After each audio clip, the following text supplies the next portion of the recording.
મોરબી જિલ્લામાં પોલીસના નાઇટ પેટ્રોલિંગના ધજાગરા કરીને તસ્કરો જાણે કે પોલીસને પડકાર ફેંકતા હોય તે રીતે વાંકાનેર તાલુકાના લુણસરિયા ગામે એક જ મંદિરને છેલ્લા 9 મહિનામાં ત્રીજી વખત નિશાન બનાવીને ત્યાંથી આભૂષણોની અને કિંમતી મુદ્દામાલની ચોરી કરવામાં આવી છે। મળતી વિગત પ્રમાણે મોરબી જિલ્લામાં આવેલ વાંકાનેર તાલુકાના લુણસરિયા ગામે હનુમાનજી મંદિર આવેલું છે અને આ હનુમાનજી મંદિરમાં તાજેતરમાં ત્રીજી વખત ચોરીની ઘટના બની છે અને આ ઘટના ત્યાં મંદિરમાં મૂકવામાં આવેલ સીસીટીવી કેમેરામાં કેદ થઈ ગયેલ છે। મંદિરની અંદર રાત્રિના સમયે ચપ્પલ પહેરીને 2 શખ્સો ઘૂસે છે અને તેના દ્વારા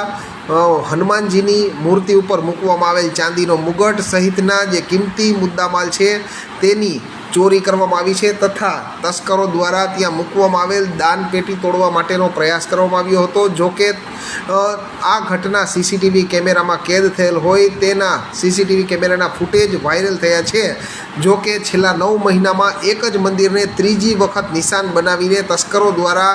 મુદ્દામાલની ચોરી કરવામાં આવી છે। ત્યારે સૌથી મોટો સવાલ એ ઊભો થાય છે કે